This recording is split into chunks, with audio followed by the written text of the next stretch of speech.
Friday session for Kwentuhang Cybersecurity for this week. So magandang hapon po. Of course, we have our chairman before we introduce our special guests coming from one of our tech partners. Mr. Chair, Sir Angel Redoble, magandang hapon po, sir. Good afternoon. Good afternoon, mga ka-Pix Pro. Ito na naman tayo. Work, sir, on a normal day. And of course, we have our Vice Chairman, Mr. 𝐂𝐫𝐞𝐚𝐢𝐧𝐠, sir. Magandang hapon, sir.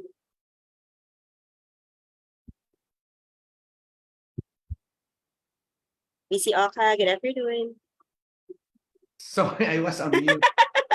Good afternoon, Yes, everybody, mga Pix Pro. Magandang hapon. Ito na naman tayo. Cybersecurity ang pag-uusapan natin at maganda yung ating guest speaker ngayon, di ba, Arlene? Yes, very promising po ang ating topic for today at alam ko pong maraming nag-aabang. Of course, on the background po ang ating mga board of directors and ang ating mga officers coming from the national and the chapters. Magandang hapon po sa inyo. And of course, one of the fresh faces of our tech partners, si Ms. Charlene Caban from 𝐂𝐫𝐻𝐿𝐴SPERSKY. Welcome, ma'am. Kamusta Hello, po? magandang hapon ka-Pix Pro, and thank you for welcoming us today. Good afternoon. First year niyo po ito sa Pix Pro Notes. Kasalang po tayo agad sa KC. Nabinyagan po agad si 𝐂𝐵𝐻𝐿𝐴SPERSKY. Yes, excited kami dito. We are really looking forward for this one. So hopefully, this afternoon would be an insightful session for all of us. Thank you very much, po. Pix Pro. Yeah. Yes, at ang ganda ng topic niyo, Miss Shirley, na talagang unang topic pa lang banggang-bangga na sa nangyayari ngayon sa ating environment, so to speak. So, kamusta naman po? How is cybersecurity in the past few days? Actually, that's why we are very excited is because here in the Philippines, very in demand ang cybersecurity. And I know na maraming gustong matuto, maraming gustong marinig ano pa yung meron and ano yung talagang meron for cybersecurity. So this is very timely because definitely my speaker, my colleague Vitaly would help them. Makakabigay siya ng lahat ng information, most of the information na kakailanganin and on how to start with it as well. So definitely in this high time, itong session na to would be very helpful for everybody, for those who are in need for the cybersecurity information. Yes po, and it's good to know that 𝐂𝐵𝐻𝐿𝐴SPERSKY is on board, especially with our advocacy of educating not only the already existing cybersecurity professionals in the country, but also those who are interested. Kasi ang cybersecurity naman is hindi lang siya nakalimit sa iisang industriya. It is everybody's business. So we have to be careful, we have to be aware, we have to be educated on it. So thank you for that po. VC 𝐂𝐫, kamusta po?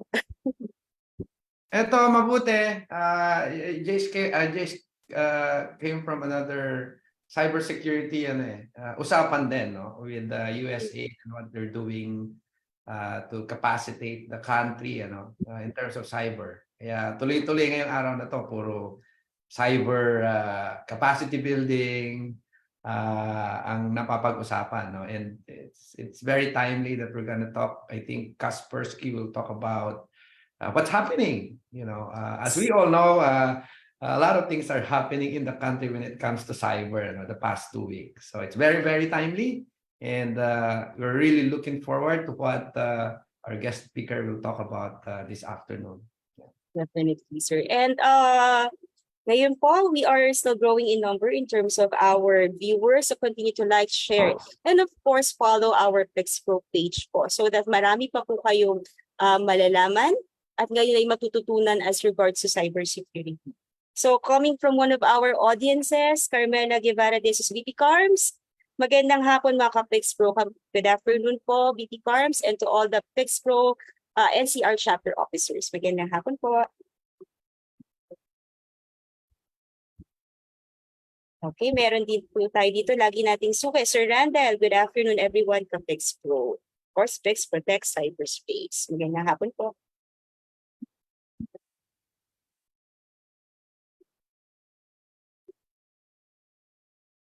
Pero ano po for the information of everybody, kung mapapansin po ninyo, maraming summits ngayon. And ewan ko po ba, parang timing din ng mga issues to cybersecurity because October is widely known as the Cybersecurity Awareness Month. So magandang simulan natin ang ating Cybersecurity Awareness Month with a topic that will be relevant and very existing, very felt po, especially sa ating landscape dito sa Pilipinas. Okay, shout out from Orden Networks, May Surya. Hello po sa iyo, Miss May.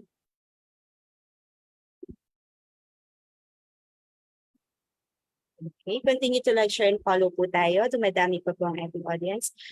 And it's 5:07. Kamusta po ang cybersecurity industry? Yun nga po, ang daming issues ngayon. Very busy po ba? Or it is just a normal day for everybody po? Ako ba? Lahat po kayo, sir.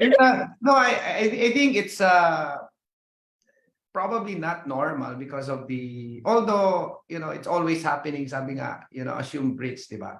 So Yes, sir. we're supposed to be in a mode of being always in the watch out for what's gonna happen with, our organizations, our companies, even our own digital lives, di ba?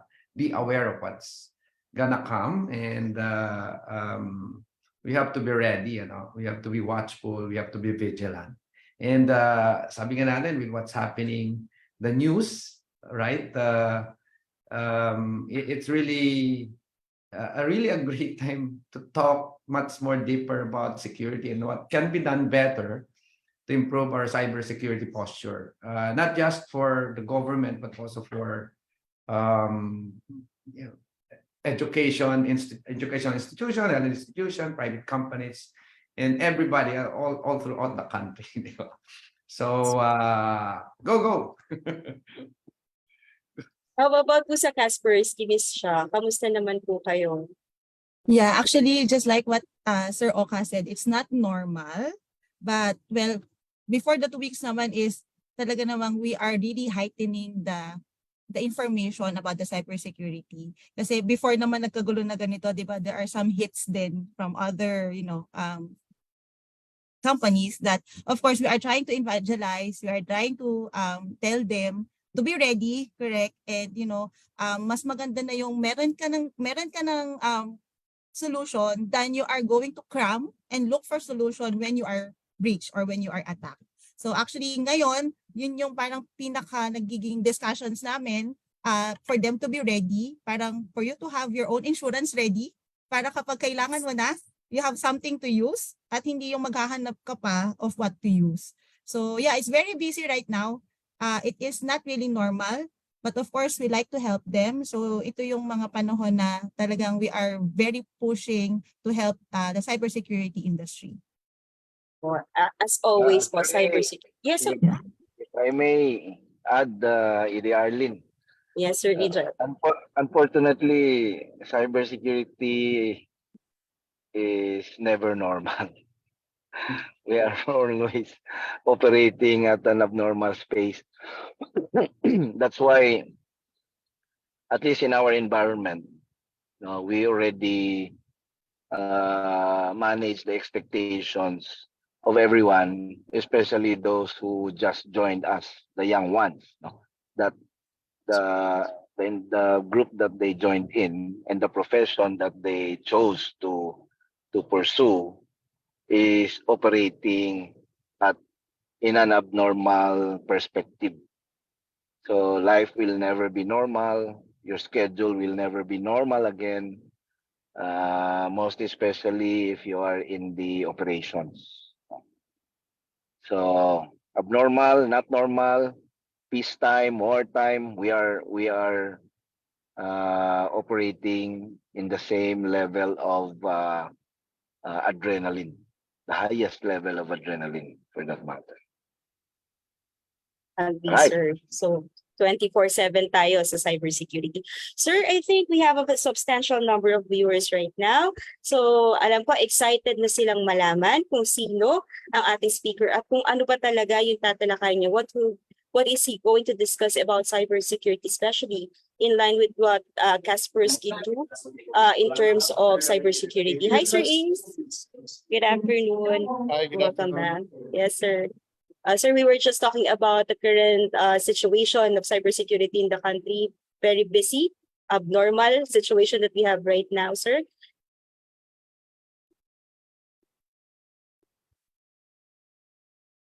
So yeah, Okay. it's just sort of noisy in my background here, but once I get to a more quiet place, I'll join in the fun. Yes, sir, definitely, sir.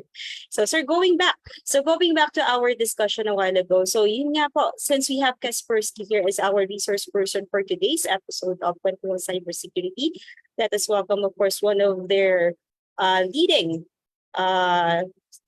speaker and subject matter expert in terms of cybersecurity. Of course, let's welcome Mr. 𝐂𝐫𝐞𝐚𝐢𝐧𝐠, the Principal Security Researcher and the Head of Research Center for APAC of Kaspersky. So he will be discussing to us today, of course, the threat landscape and predictions for the APAC and the globe. So good afternoon, Sir Vitaly, and welcome to Kwentuhan Cybersecurity. Good afternoon, ladies and gentlemen. My name is 𝐂𝐫𝐞𝐚𝐢𝐧𝐠, and I'm pleased to speak at PIXPRO. It's my first time, so thank you for inviting us. Thank you for having us. Without further ado, let me just start sharing my slides with you, and we'll go through this presentation. So what I have today for you is threat landscape and predictions for Asia Pacific and global. And let's start from looking into agenda. I'll tell a little bit about myself so you know who is talking, and then we'll cover some topics. Some important parts include state of cyber crime, some latest development from this year, some APT highlights from the region. We'll talk a bit of vulnerability situation, and then a bit about predictions about future threats to come. And of course, finishing on a more positive note, which is recommendations what to do about all this. So let's start from information about myself. I'm Vitaly. I'm based in Singapore. I've been here for the past 9 years. And the reason why I landed in Singapore 9 years ago was to join Interpol, where I helped as cybersecurity expert in the digital forensics lab that is built here. As you know, Cyber Center of Interpol is located in Singapore.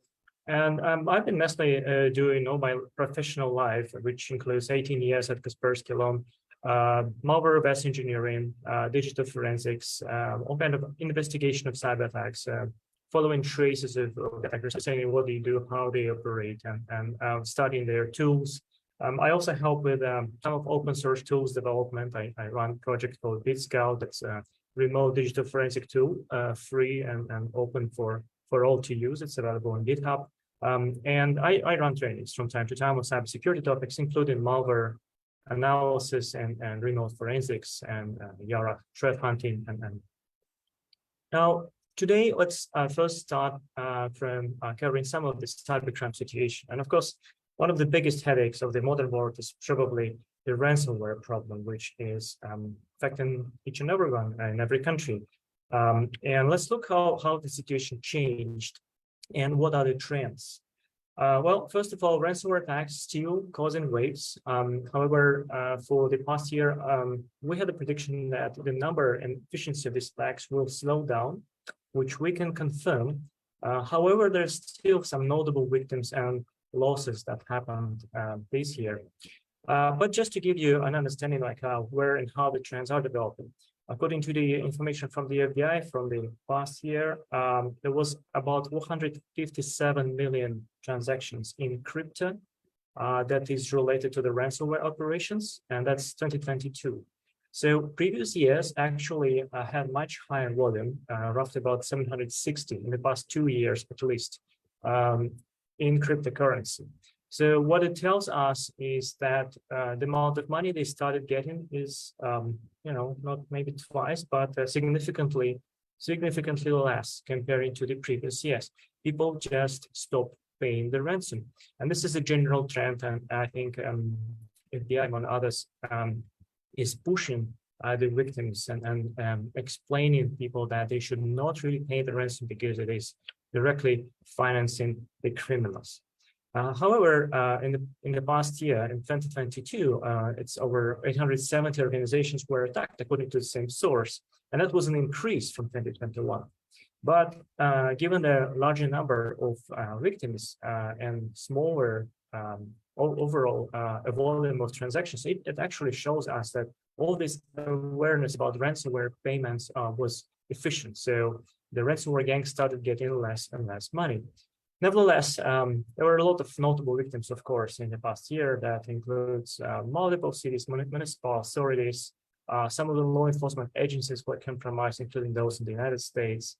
Then there was a big case of a MSI computer hardware manufacturer being compromised, and more to that, it was not only the compromise, but also it was reported that probably the boot guard keys were leaked from them that could potentially be used to sign custom firmware and BIOS updates, and that's very, very significant threat. Another thing was related to the NCR. You might know this brand as the payment solution vendor. They were attacked by a black cat ransomware, causing certain significant system failures. And interesting news was also about the Global ransomware that abused the move it transfer service and stole data from big corporations such as TomTom, PwC, and Ernst & Young. So these are general trends about the ransomware.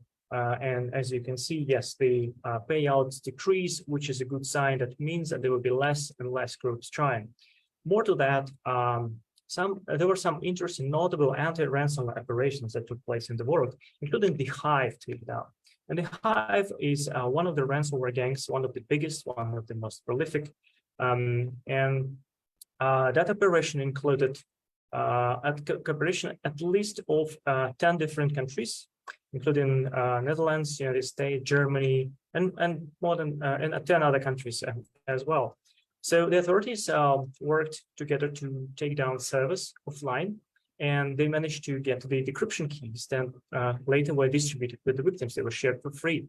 So the estimation of that operation was that roughly about $120 million, euros were saved, and victims didn't have to pay all those money to the developers. And also there was some loss of the infrastructure, of course, that was seized from the operators.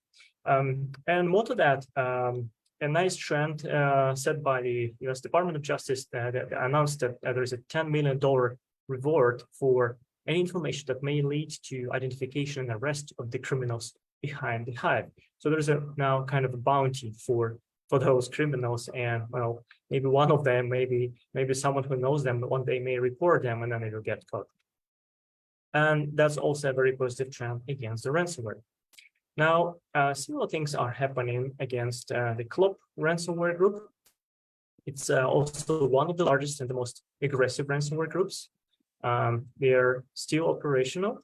And since this year, one of the trends that they introduced was to target medical sector, something that they avoided in the past. But also similarly to the Hive, there is a reward assigned for any information that leads to identification and arrest and a possible location of the members of 𝐂𝐫 group, and that's done by US Department of State. And we think that this is also a very positive trend that will decrease the overall volume of attacks coming from the ransomware gangs. As for other trends in ransomware world, well, there are new targets definitely that we have seen this year. QNAP, network attached storages, for example, were the target this year with the RC vulnerabilities. RC stands for remote code execution, so meaning that Dash vulnerability allows to completely take over the storage device from the QNAP vendor. And although the patch is available since 2022, there is still a significant number of devices that are missing critical patches. So if you're using one of those, I do recommend really to make sure that you are running the latest software that is patched and you're not exposing that such services to the internet. Another target was ESXi service. They have been target of ransomware attacks this year, and they exposed vulnerability from 2021 that lead to widespread infections. So the exact number of victims remains unknown, but there are some reports that there are still at least 19,000 of servers that are still exposed and vulnerable. Maybe infected, maybe not, but they're at least accessible through the internet. And there's a dedicated ransomware family for such a service called ESXi-ARGS that is targeting and exploiting these vulnerabilities. Moving on, another big product, Veritas Backup Exec. So the attackers exploited vulnerabilities in another backup storage servers and deployed Black Hat ransomware on those this year. It's not only the storage devices and virtualization services such as ESXi, but also common operating systems such as Mac OS have become a target of ransomware this year. So we've been aware that the LogBit ransomware is reportedly developing a variant of the ransomware that will run on a Mac OS. And LogBit is also another very, very big ransomware gang operating out there. And I already mentioned that the 𝐂𝐫 ransomware group has changed their TTPs. They started focusing more on medical sector. And it's not only them. We just have seen a lot of targets and victims actually from a number of healthcare institutions around the globe that were affected by ransomware completely ruthlessly. And there's no mercy from these guys, ransomware operators, of course, who are hitting medical institutions and, of course, putting physical life of real people at risk by compromising and disabling, some of the infrastructure. Now, overall, if you look at the commodity ransomware, so-called mass spread ransomware, not targeted ransomware gangs like I mentioned, but the overall detection of ransomware in Asia Pacific in 2023, at least the first 6 months, you can see that this is not really very high. So what you see here, this is a percentage of all Kaspersky users that reported a detection of a ransomware sample on their computers. And that covers APAC countries overall, so all countries combined. So it's roughly about 1% of users of our products have seen an attempt of ransomware to infect their computers. So what it tells us is, well, 1% sounds like a very, very low number. On one hand, on the other hand, it shows that the capacity for potential expansion of ransomware, of course, is huge. If it starts hitting just individual users, they can hit much, much more targets. So if they targeted only 1%, managed to reach out to only 1%, of course, this is nothing comparing to what could be done. The capacity is much, much larger. Nevertheless, this problem, of course, is just the most painful, of course, because it hits very hard. Every ransomware infection brings a lot of headache, a lot of troubles, and typically big ransom demand. And that is why it is most visible, despite of being probably not the most prevalent and the most popular model. Now, if you break out the same statistics by countries in Asia Pacific, so I put here kind of multi-layer pie diagram from 0 to 100% in APAC. So if you take 100% as the whole APAC, then this is a distribution by countries. So I'm sure if you can find Philippines here. Philippines, we should start from the top and come back 1, 2, 3, 4, 5, 6 lines down, and there should be kind of this dark marine color that shows roughly about, I think, 5%, maybe 5 to 10, which is not as much as in certain other countries. For example, if you take Afghanistan, Bangladesh, and then Pakistan, they were affected by the ransomware much more times more than the Philippines. So Philippines is not doing very bad in these regards in terms of the number of at least ransomware distribution in the country, but not, of course, not the top best in the region. So I would say Philippines' position here is somewhere in the center, in the middle, if we sort countries of Asia Pacific by the number of ransomware prevalence. Now let's move on, because time's ticking. Let's talk a little bit about other cyber crimes, such as biggest cyber heist of the year that happened due to the cyber currency theft. And there are basically two types of attacks: cryptojacking and crypto theft that happened. And according to 𝐂𝐻𝐻, it's a firm that focuses on analyzing transactions on blockchains of various cryptocurrencies. There's roughly about 3.8 billion US dollars equivalent in cryptocurrencies was stolen alone in 2022.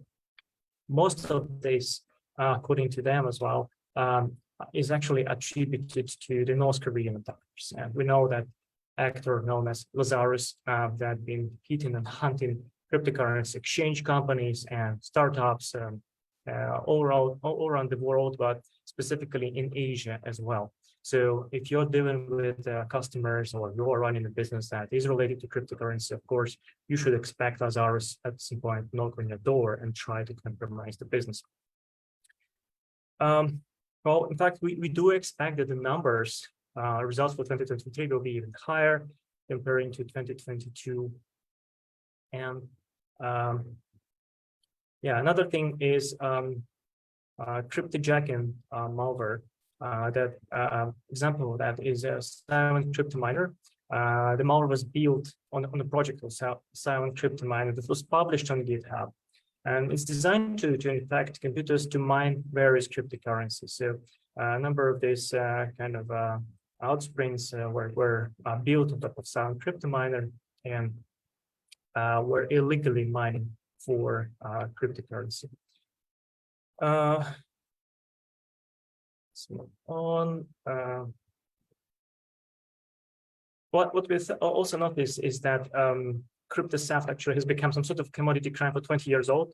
Why? Because there's been a number of reports actually of arrests of citizens from the European Union. Some of them was a British guy, 23 years old.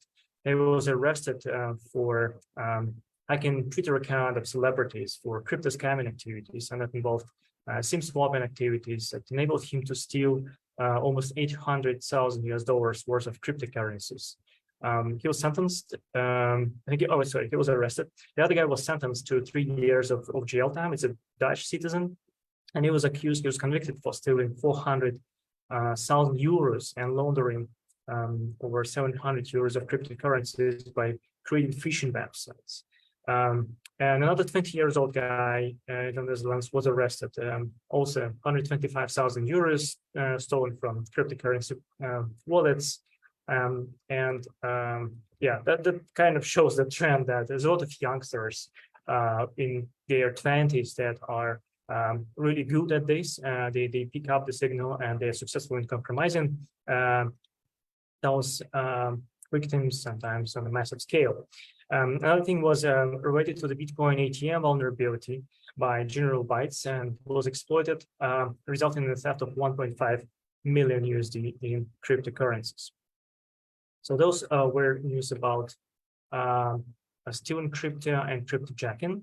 But again, there are always new methods of how the malware is spread. And specifically, I'd like to mention here interesting way of Trojanized ISO files that is used to spread malware. As you know, ISO files are typically used for some sort of installation packages and CD images that may contain malware. So users just download those from pirated websites, from torrents, and then they may contain malware that will infect their machines. Also, those files are very large in size and often not scanned by security products. Another way to distribute malware was through Tor browser, and actually published a blog this year authored by myself, where we started a Tor browser compromised, I would say, especially trusted installation of Tor browser that was popular, and users downloaded that bypassing regular legitimate websites for the Tor browser and installing the backdoor version instead, and that helped the attackers to install malware known as CryptoClipper.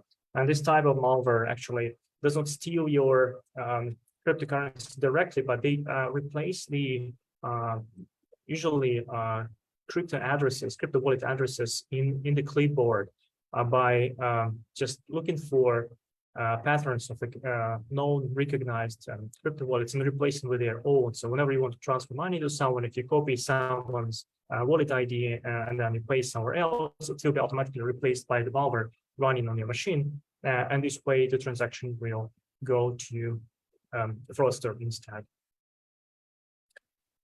Well, I already mentioned Lazarus. Clearly, Lazarus is one of the biggest threat actors. They do cyber espionage, but there is also a unit called Bloomer that is focusing on cryptocurrency theft and money theft. So they managed to breach an IT management company and called Jump Cloud and use that as a jump station to target cryptocurrency exchange companies this year. Now let's move on to another big topic, which is APT highlights, typically coming from nation-state actors that are typically very precise, but also most impactful attacks. They are rare, but if they hit someone, that means a lot to the victim. Just wanted to share with you a little bit of statistics of how many reports we produced over the past years, and showing you the trend that we reach certain level of saturation, so to say. So how many reports people can process. And we thought about like increasing the number of researchers we make by maybe scaling up our operations, but we understand that people just cannot consume all of that. On the other hand, if you produce less, people complain that it's, well, it should be a little bit more. And this is kind of the golden mean of what we see here for the ET research, tribal reports that we have as a private subscription service, and also industrial control systems. More or less a new field, and we started producing threat intelligence reports there. So what this chart tells us is, well, this is what all of our customers, and we have a lot subscribers to those, consume monthly. It's roughly about 6 to 10 reports a month. And well, if you consume less, if you subscribe and process less than that, that probably means you're a little bit behind of all the other players and defenders on the market. Just to give you the overview of the things. Also, if you ask me like what APT actors, advanced persistent threat actors, are the most active in Asia Pacific, here's what I found. I did go through our threat intelligence portal and collected tags that we put attached to our reports, and they attach with geographical tags, but also names of the threat actors apparently. And this is what I got. Like the more connections you see, the more countries targeted or maybe involved in operation of the APT actors. So what you see here in the vertical column is the names of the APT groups that are prevalent in Asia Pacific, and these are country codes for APAC, some top of them. So you can see that the hottest zones in APAC are actually China, India, South Korea, and Pakistan. So this is where we have registered most of activities and most of the victims in the region. But probably they're just big countries, of course. But also some of them are just hot zones. Like if you take South Korea, there's always tension, and with the northern neighbor, and there's a lot going on in cyber in Korea. But there's one country missing here, and I know it's not just Philippines is not here. We don't have much coverage for the Philippines, by the way, in terms of the APTs in APAC. But North Korea is definitely present there invisibly, although they are not really a victim or a target. Typically, they just have almost zero presence on the internet. They still are believed to be responsible for the number of attacks there. Another big thing that we discovered this year, and we published in the end of May, was this Operation Triangulation. I just wanted to bring this up. It's already partially public, so you can have a QR code for three major things: the discovery of the thing, the description of the implant, and a detection tool that you can use to scan your devices with. And just a quick overview: what is triangulation story about, and why was it big? Well, first of all, we found it with the help of our own security operations center using Kaspersky products on our own premises. So this is where security vendors become targets themselves. And with the help of our own technologies, we managed to discover this nation-state supported APT. It is believed that this is very professional, very expensive operation. It's actually unknown actor, so we didn't attribute this to particular agency or a particular contractor. We don't know who's behind this, just believed to be state supported, but they have been around for at least 4 years. So starting from 2019, they started exploiting iPhone, iOS vulnerability in iMessage that could automatically infect an iPhone, like zero-click exploit. One of the interesting things is once it infects the smartphone, the iPhone, it disables updates to prevent patching of the bug so that they can reinfect again, because there is no persistence. They don't leave any traces on the internal memory, so they only run in RAM and memory resident, and that's why they don't survive even a simple phone reboot. But they're absolutely sure that they can reinfect this device after it is rebooted. So, well, according to even preliminary analysis, it was very sophisticated cyber espionage campaign, and they had very interesting features in the implant. The implant was referred to as a triangulation DB iOS implant. More about this we're going to cover at our conference that is coming in the end of this month. So actually, in a week and a half in Thailand, we're going to uncover more details. And if you want to join, there are still seats available. This is the link and QR code if you want to jump in. This is like invite only typically, and a very professional conference that we run annually. You're welcome to join if you do have a budget for traveling and participating in conferences. Just brief information about the implant that has already been published without additional details that is coming up at SAS.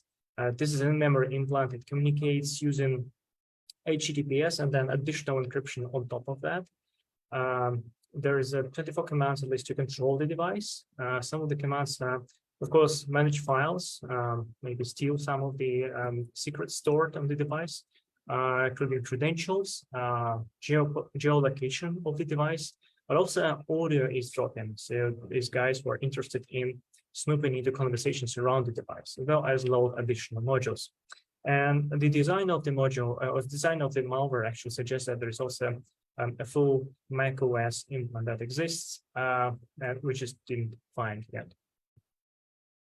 Now, a couple of APTs that I wanted to bring up here as well, in addition to triangulation story, is Ghost Emperor. Ghost Emperor has been first discovered in 2020, and it's a very advanced actor that targets telecom and government sector. They are active in Southeast Asia, and although we don't have the Philippines as among our targets or victims here, that may be just due to our limited visibility, given that they are present and they have high interest in Southeast Asia. This is Chinese-speaking threat actor, and I know that the Philippines has not an easy situation now geopolitically with China, and that there's certain tensions happening. It is quite possible that this threat actor may appear in the Philippines and in the future if it's not yet there. One of the remarkable things and features of the threat actor was Windows kernel rootkit. And that is a rare thing, I have to say, because kernel rootkits has been kind of almost extinct since Stuxnet era, which was 2010 when Stuxnet was discovered. Microsoft implemented a forced policy to have digital signature for all kernel modules, kernel drivers, and it was very uneasy for any attackers, any malware developers to create a kernel level malware. So these guys are using kernel level malware, kernel level rootkit that hides things from security solutions, from the operating system itself, and of course from many other tools. And it's multi-stage stealth malware. They typically attack the targets starting from web vulnerabilities, existing on the services exposed to the internet, and then they'll try to do lateral movement deeper in the network. They also utilize proxy logon vulnerability on Exchange service since March 2021. Why is it important March 2021? I highlight here is because Microsoft released a patch in the same months. So just a couple of weeks after, there's been already an exploit implemented by these guys that been using the vulnerability to spread and infect with a malware. They do DLL side loading is technique to load malware into legitimate software. In this case, they chose cybersecurity solution, Windows Defender, which is part of Windows, and they use a Defender to run on top of the Defender. They get loaded by Defender module itself. Imagine like Windows Defender loads malware, and then malware operates within Defender. So it makes it very hard to discover, of course, just because Windows Defender is digitally signed module and it's considered to be a trusted process. They do use a technique called mailable C2 profiles. It's very popular among pen testers to hide their traffic as something legitimate, such as interaction with Google Cloud or maybe Amazon services or some other services, and they do just cover it by imitating certificates and names of the hosts that are looking legitimate, and they remove executable headers from memory, so it's much harder to scan them, and not all solutions pick them up. Multi-stage malware is just to show you quickly complexity of how many layers they have before they go to the actual remote control payload. And one of these layers starts from PowerShell and includes a .NET or binary C++ variant, and then there's an in-memory implant like shellcode style malware, and also has a rootkit driver that I mentioned previously, which eventually fetches the remote control payload from the server. They also use steganography to hide the communication behind exchange of media files, such as REF, JPEG, PNG. So these are fake headers contain actual payloads with the encrypted and compressed malicious payload. And just a word about how they managed to get to the kernel level without having a signature and certificates from Microsoft. They actually use a kind of legitimate driver from a cheat engine, game cheat engine, that has a vulnerability, and they use that to modify kernel structures in order to load additional payload. Once the payload is loaded, they can have like full presence by passing the regular driver loading functionality. Then they start hiding services, protect their file system objects, hide TCP connections, registry keys. So you no longer see with any tools that you have what is happening on such a system. Now, the latest updates about these threat actors, that they're still active in 2023. We've seen new victims in Vietnam. We have a number of installations of Kaspersky, a very large set of users in Vietnam. That's why I have good visibility and code there. They switched to password protected PowerShell installer. So instead of just running the malware automatically, they also pass a passphrase on command line. And that means if you found a malicious file, you will not be able to extract the payload and analyze what it does without having that secret passphrase, which is not really inside of the file. That complicates life of the researchers and security operators. They also have very precise targeting by machine grid. So they bind to specific machine and encode this, embed this into the malware. And if the machine ID differs from what is inserted, embedded in the malware, they just will not run. That shows how precise, how surgically precise the operations are. And this year, we've seen them switching to a different way from the gaming cheat engine that had digital signature from Microsoft. They shifted to MSI Afterburner. That's some sort of overclock and performance control solution from MSI vendor that has digital signature. They have their own driver, and they're exploiting a vulnerability in the driver to do similar thing that they did with the game cheat engine. Now, let me quickly maybe jump over this APT 𝐂𝐫𝐞𝐚. It's another Chinese-speaking threat actor that is focusing on Asian countries. But I think we'll have not enough time to cover all of them. Just wanted to show you that, well, Philippines is not directly involved here, but there's certain similarity to Ghost and Terror.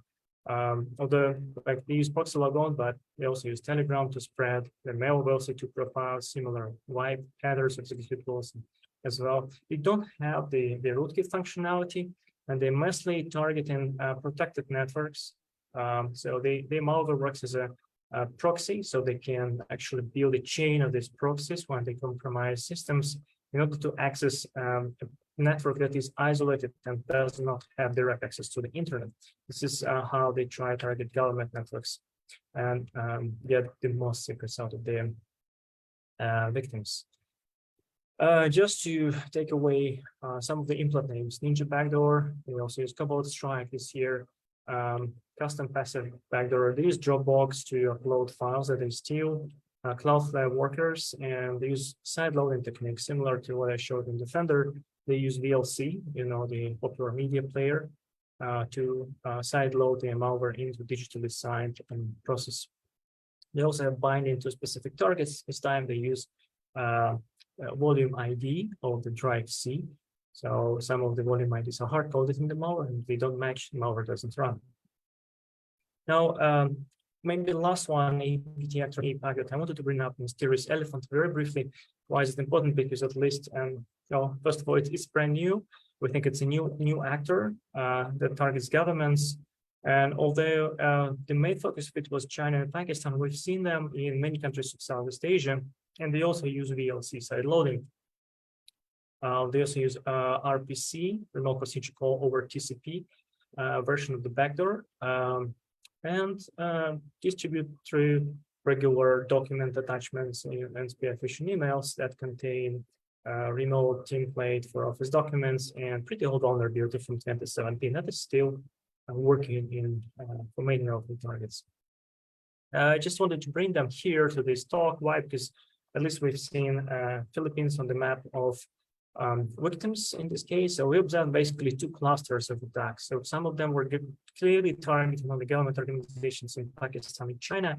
And then we've seen a set of countries that were not Pakistan and China, but they were focusing on like inner and outer organizations and companies that are somehow working with Pakistan directly or indirectly. And that includes the larger list of targets and victims, and some of them are in the Philippines. Although we think this is a new trend actor, there's a certain link to Confucius and Sidewinder APT if you want to read more about this through the improved version of the rover backdoor used by those threat actors. They upgraded this, and well, that's the only connection that reminds us about these two APTs known in the past. However, the infrastructure and other TTPs are quite different. Now, let's talk a bit about vulnerabilities, because this is the cutting blade, I'll say the sword of the cyber attackers. And like this information is roughly about the first 6 months, maybe 7 months of the year. And this is just, I'll say, tremendous number of vulnerabilities discovered. Google Chrome alone had 45 vulnerabilities that were discovered in 2023, and 12 of them were critical that could lead to code execution. So if you don't update your Chrome too often, you should be doing that, because if any of those 12 vulnerabilities used, it's roughly every 2 weeks, probably on average, there was a vulnerability that could lead to hijacking of your computer just by you visiting a website that contains an exploit. So remote code execution are the most critical vulnerabilities, of course. They allowed complete takeover of the computer. In Firefox, there were 35 fixed within the same time frame, and 10 of them were critical, including RCE. 86 RC vulnerabilities in Windows alone, 17 in Linux, 4 in Mac OS. So this is the official statistics, what we have collected.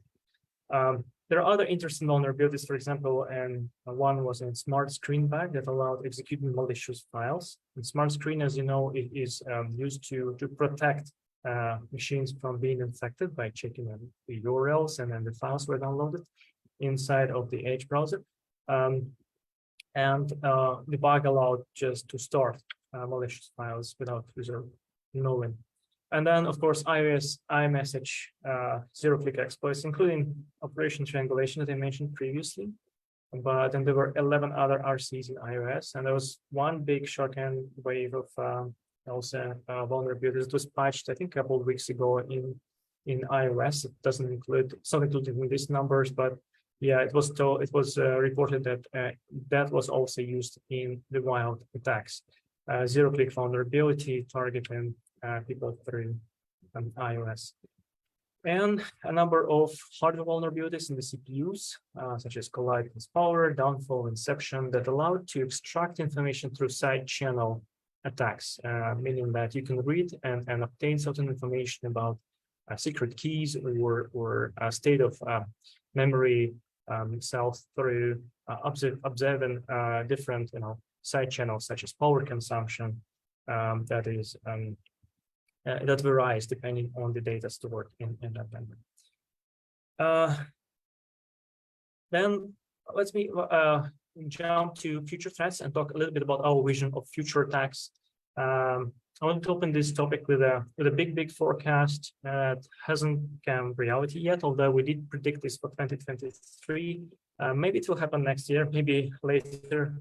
We just saw there is interesting statistics that, some of the biggest network worm outbreaks that happened in the past includes SQL Slammer in 2003 that infected hundreds of thousands of SQL servers.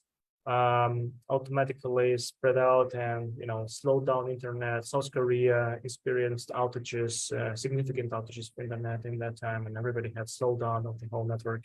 Then was Configure Worm, if you remember, one of the biggest botnets ever that included more than 10 million of computers within a single botnet, and that was available through, again, a vulnerable nature of the malware and the vulnerability that was used, similar to SQL Slammer. And then we have WannaCry story with Mirai, if you remember. Now, 6-7 years is now, it's 2023, maybe 2024, where we may expect another outbreak, another worm, maybe with the help of AI, maybe without, but it definitely will be using some sort of a vulnerability in the network service that will help the worm to spread. So we do expect just statistically that there may be some major outbreak coming, and we have to be prepared for that. And I'll tell how to protect for that in the final slide. Destructive cyber attacks is what also we expect. There will be more cyber sabotage attacks that will look like random accidents, or maybe pseudo ransomware or hacktivist-like operations that has nothing to do with hacktivists, maybe just APT actors, making it look like hacktivists did this. That will try to disrupt energy grid and probably broadcasting service. And that is natural because of the rising geopolitical tensions around the world. And nobody wants to be attributed, to these attacks. So they will try to cover up as maybe accidents or cybercriminal activity. Then we think that mail service should still be the target, priority target, because they contain a lot of information, internal information. They are always 24/7 exposed to the internet, so they have also large attack surface with all the protocols that they have to support. And we think that mail service vulnerabilities will be on high demand in this year and next few years to come. Another thing is about advanced scam that may leverage AI for scaling up social engineering, creating fake content. So, for example, what you see here is a number of sequence of photos of the same lady, what seems to be a real person, but of course, all of them were generated with the help of machine. In this case, I used Midjourney to produce this. And what is interesting that AI allows you to create different photos and different sets under different conditions of the same individual, like keeping the same personality, but having very natural and very different changing environments. And sometimes, like, the bank verify you, or some services verify you by asking your ID and the selfie. And of course, they may ask for a different selfie so that they feel that this is not just generated. Now, generative AI can create the same personality in different conditions, and you can generate as many as you want, and so could scammers. So we anticipate that there will be more scams based on deepfake, imitation of voice, conversational text, and probably visuals that will be leveraged by the scammers. Now, recommendations from our researchers, and that's where I wanted to conclude the presentation, include simple things. First, trainings and threat intelligence. Everybody must educate their staff, run cyber drills, run trainings, make regular briefings based on threat intelligence analytics.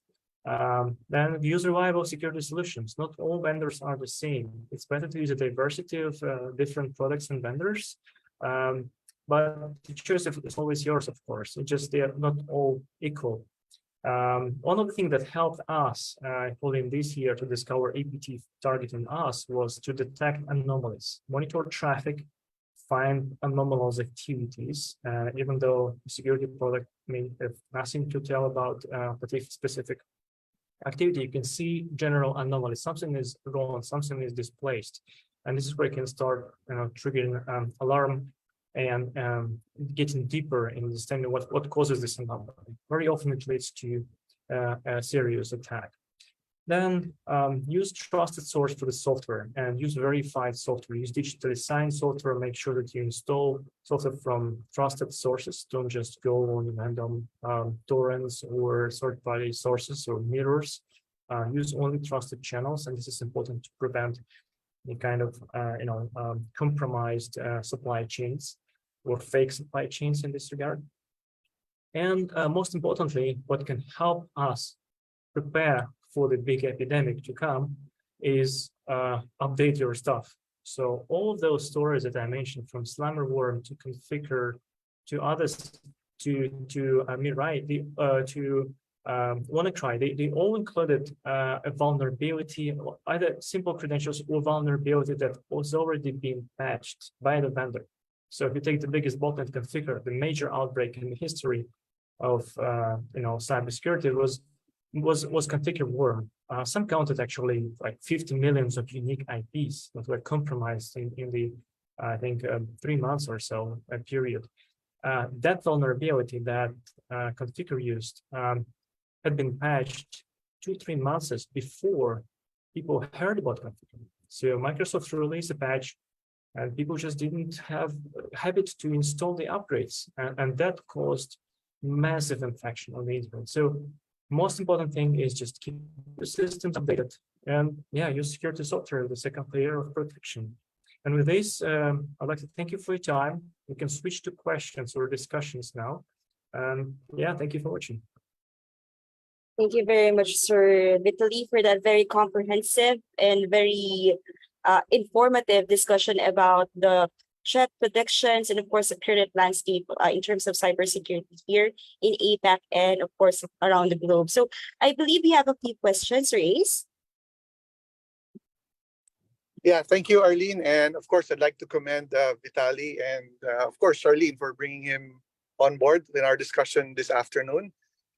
Plenty to unpack, no? This is a very informative and very useful and very timely discussion, Vitaly, given the recent events in the Philippines. So, not really questions, but maybe some inputs just to add further context for our audience regarding our topic this afternoon. Of course, for the last 45 minutes or so, Vitaly discussed to all of us what the threat landscape looks like in Asia Pacific, and he gave very detailed analysis, of course, of ransomware, which has become the flavor of the month, or probably the flavor of the months for the next few months here in the Philippines.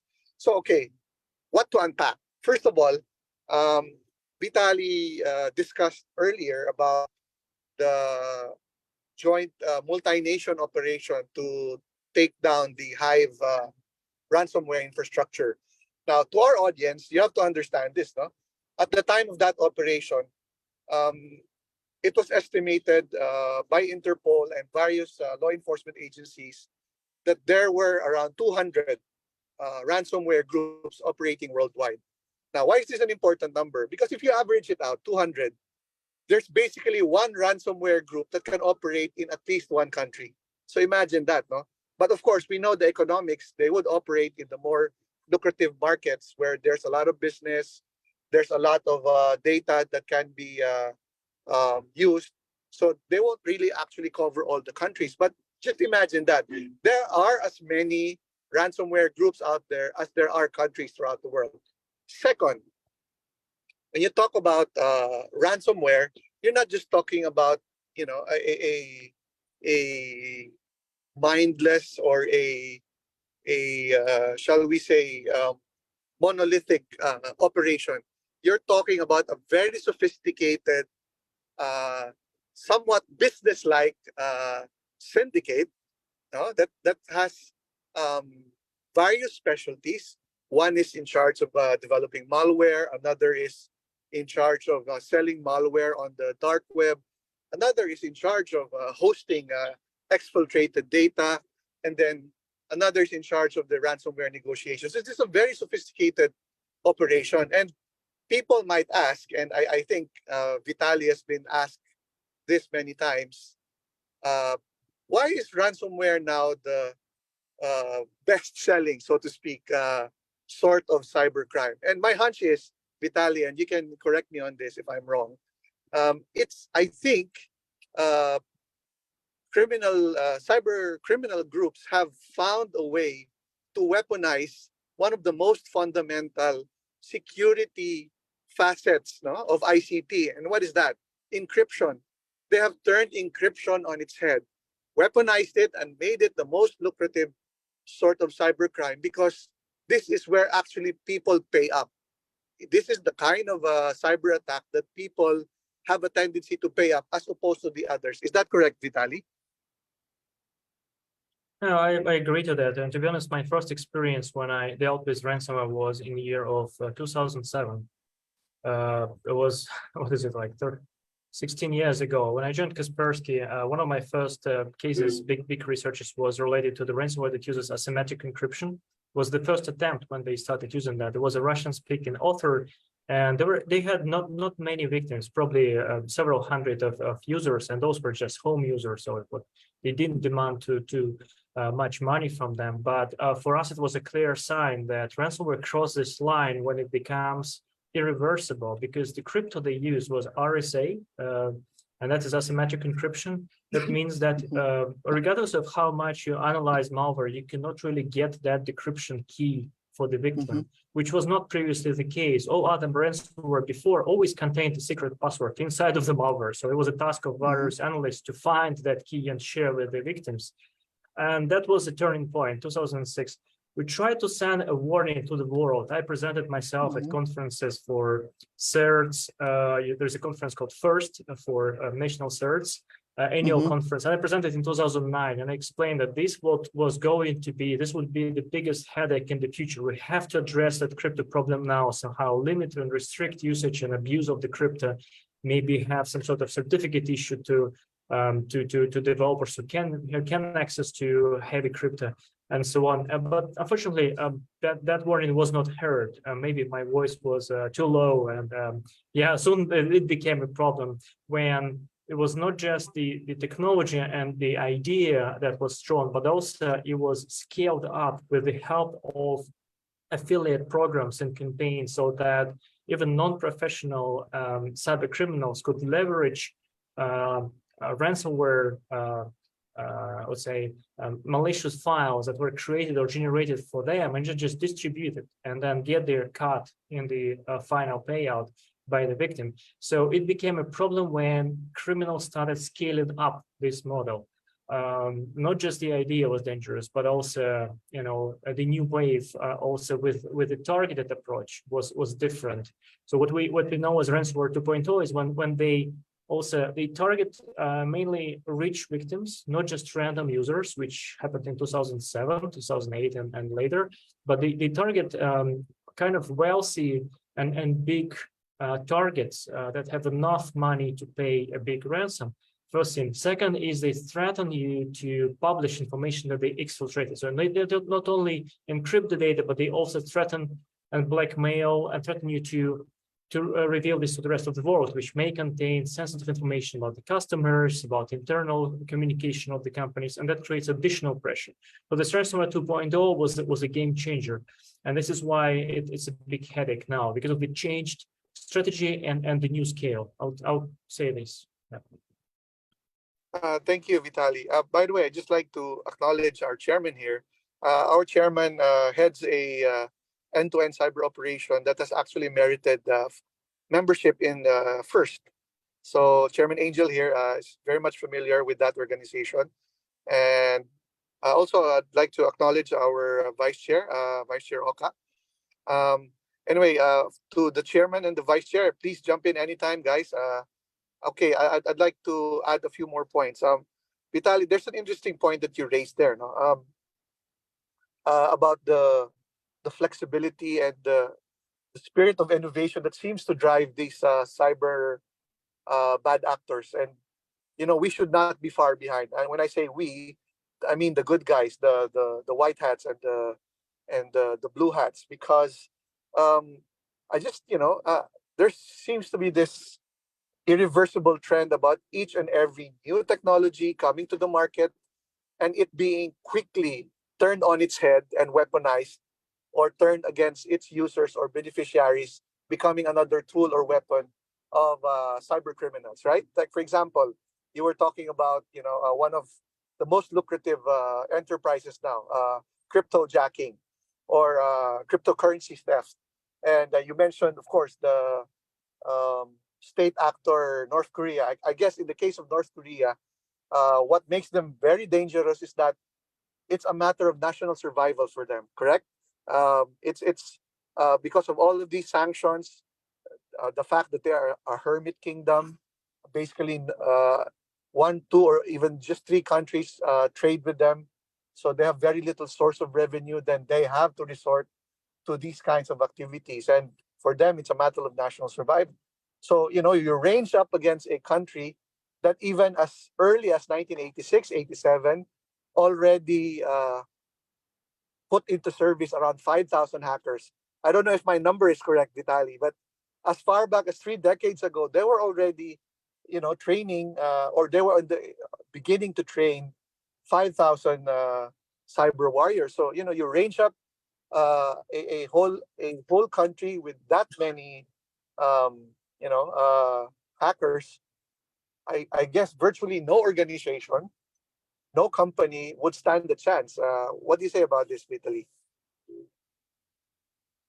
Well, I can tell that Lazarus is known to be associated, at least linked to North Korean activity. They're probably not all sitting in North Korea. They pretty much can live abroad and operate from other countries undercover. But they're definitely one of the largest groups out there. One of the most massive operations, they come from Lazarus.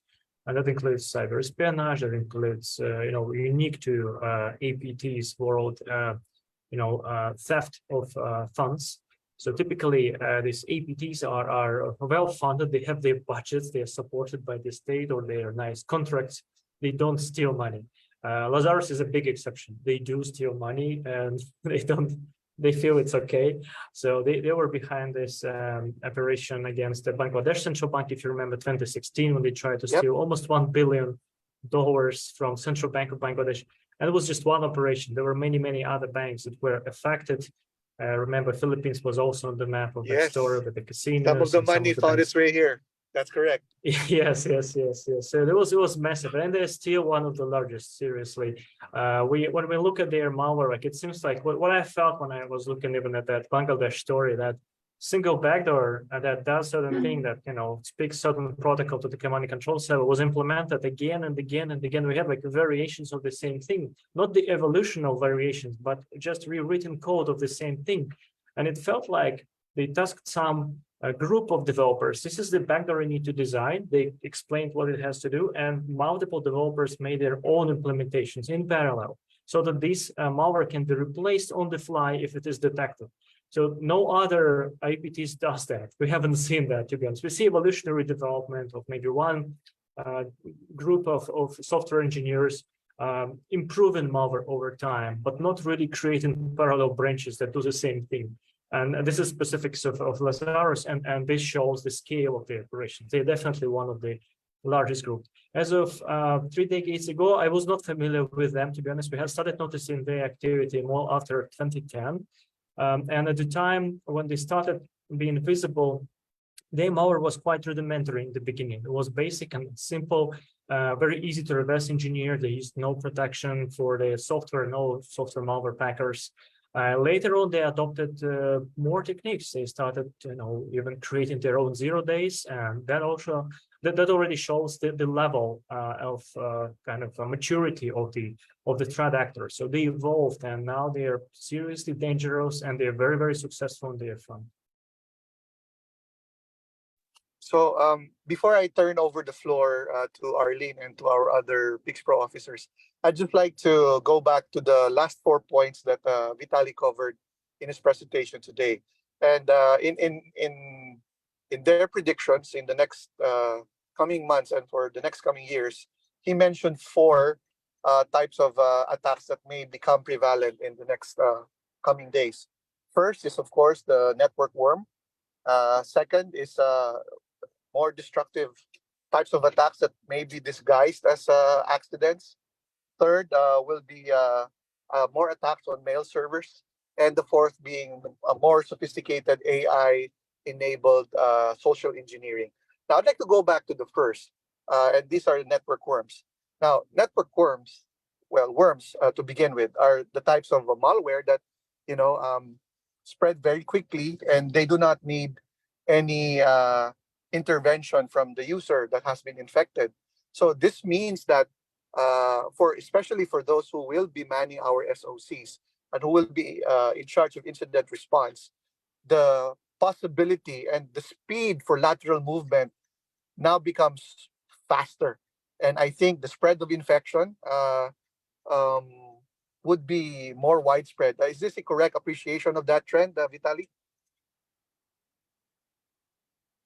Well, the spread of infection of worms was always really fast. We're just more afraid of the number of devices that exist out there and may contain vulnerability is much like many times larger. Like if you take 2009, I think there are maybe 10 or 100 times more devices connected to the network. So it's just a matter of vulnerability and how serious it is, how common it is among all those devices to get compromised. But what we'll have in the end is just probably enormously massive, capability of the criminal to operate a huge, massive botnet that can pretty much take down any service, any company, disconnect maybe the whole country out of the internet by flooding that with the network garbage, network traffic. And this is what creates the bigger risk for the whole internet infrastructure, not just a single victim. But for the individual victim, of course, it may also mean outage of the services and crisis for the business if they are disconnected or maybe wiped or disabled from the sabotage campaign. So it's just the scale that kind of scares me in the future compared to the previous epidemics, because they're becoming larger and larger over time.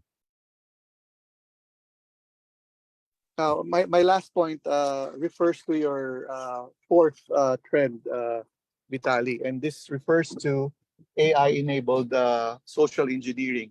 Now, I mean, that is to be expected in the same manner that AI has enabled a lot of businesses right now. I mean, I wouldn't be surprised that it's enabled one type of cyber attack, that is social engineering. But the more interesting point here about AI is that, for the experts I've spoken to, and especially even experts from Kaspersky, we have yet to see an actual AI-enabled attack over an enterprise.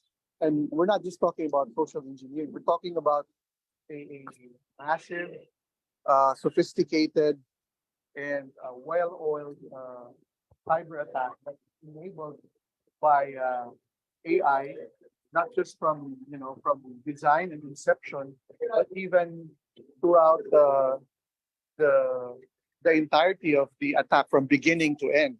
And the scary part about this is nobody really knows what it looks like in real life out there in the wild.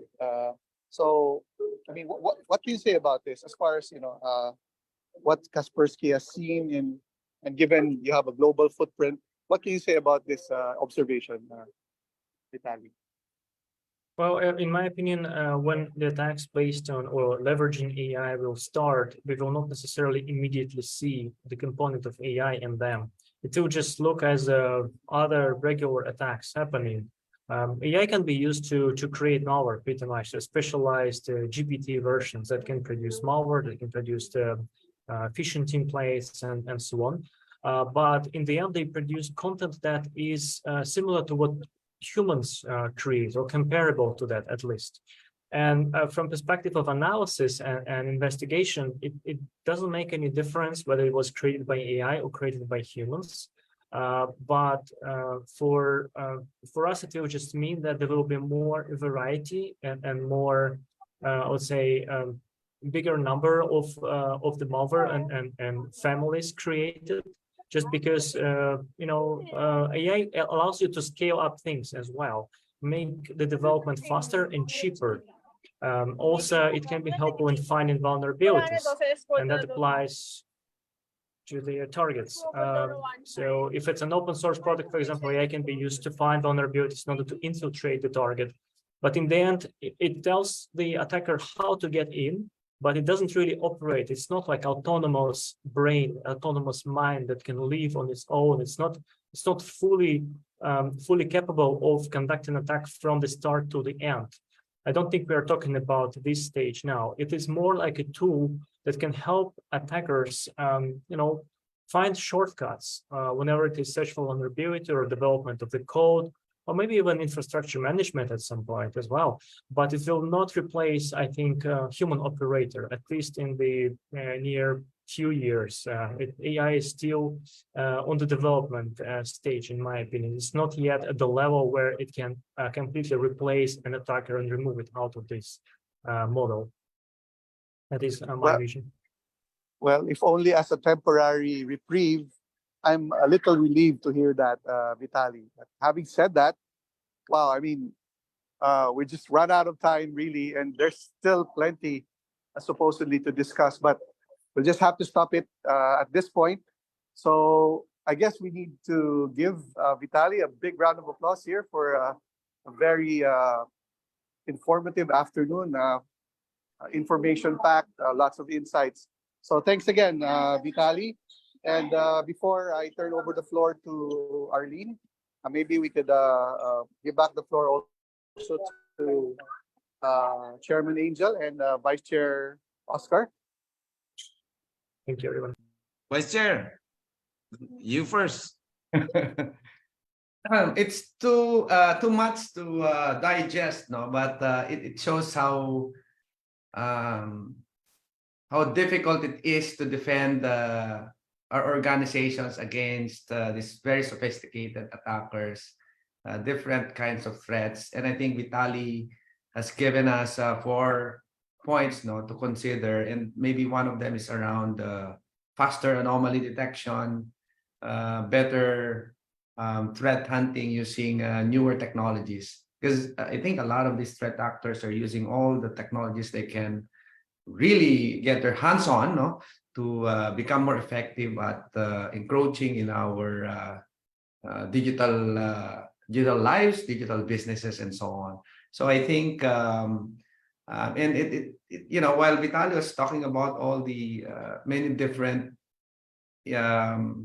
threats, I come to look at our country, our organizations, our government, and so on. It's really a very difficult task, no, for us to defend our country, our organizations, and so on, no.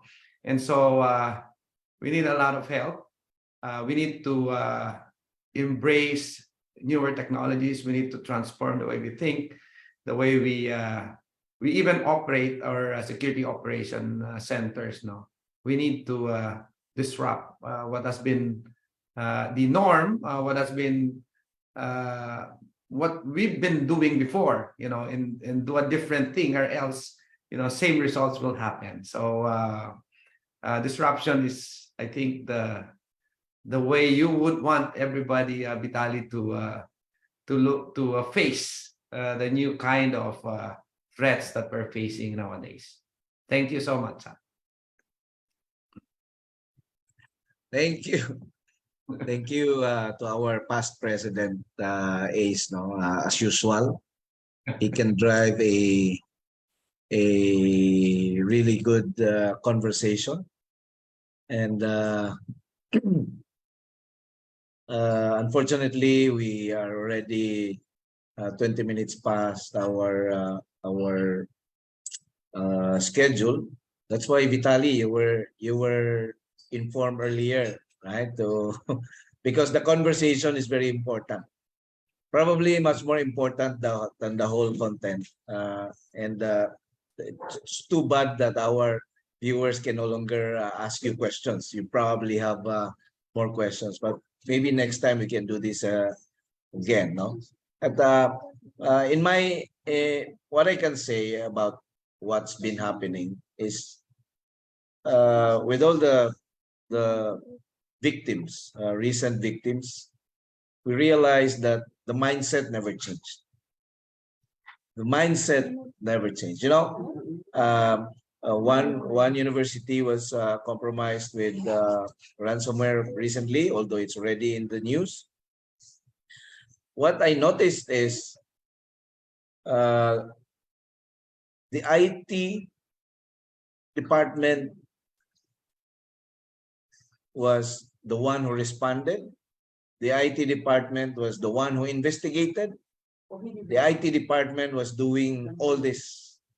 So my only question is, where is the cybersecurity team? If it's a cybersecurity incident, you don't send IT people. And no offense to IT guys, no, but that's the reality.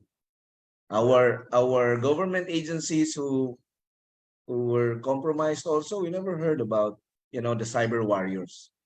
There's cyber war, you send the cyber warriors, right? So mindset is still not there. We are still operating based on traditional perspective. The enemies are becoming better, more sophisticated, probably on a daily basis, but the defenders, we're still IT. We're still IT. Tell the IT to do cybersecurity. Okay, that's not the right mindset. And with what Vitaly presented, I think the future is really, really scary. Really scary. Thank you. That's my take. I limit to a few minutes only. Arlene? Thank you very much. Of course, thank you to our presenter for today, our guest speaker, Mr. Vitaly from Kaspersky. Ms. Shah, thank you very much. Maraming salamat sa pagpapauna po ninyo sa ating episode for today for cybersecurity. And of course, here at FixPro, like what Mr. Vitaly mentioned a while ago, we believe that training is very fundamental in ensuring that we make cybersecurity and cyber resilience a culture, especially here in the Philippines. And with that, FixPro would like to thank, of course, our valuable and ever supportive partners, especially coming from the national and the NCR level. We have Lidamon, in no particular order po ito, Lidamon, Archer, Trend Micro, Nokia, IBC, Tenable, Fortinet, FI, Palo Alto, ForcePoint, Infoblox, Silverport, Picos, Mandian, of course, Kaspersky here with us. And of course, with the NCR tech partners, we have MSC Network, Microsoft International, MCQ Technical Teams, 𝐂𝐿 Nexus, iTraverse, Trends and Technologies, Napoleon, Accent Microtechnologies, Universal Access and System Solutions, and Multisys. Always for being with us through our advocacy in ensuring that the Philippine cyberspace is free and safe for all the Filipinos. So maraming salamat po. All right, so thank you, Charlene. It's good to see you again. Thank with you your so much new, for inviting me. surname. And to Vitaly, on behalf of the FixPro community, thank you for sharing. Thank you for taking the time to share for everybody your knowledge and your research. And of course, to the Vice Chair, thank you for joining, Vice Chair, and to our past President and Board of Director, past President Ace, thank you. Always a pleasure, Chairman. Thank you. And of course, it's Friday. Sabi nila, happy weekend. Pero sa cybersecurity, happy lang kami. Happy lang. Walang weekend. Be safe, guys. Bye, Thank you, everyone. Thank you so Happy much. weekend. Thank you, Happy weekend. Kaspersky. Thank you, Ms. Shah. Thank you, Kaspersky, Thank you. Charlene. Thank you. Thank you.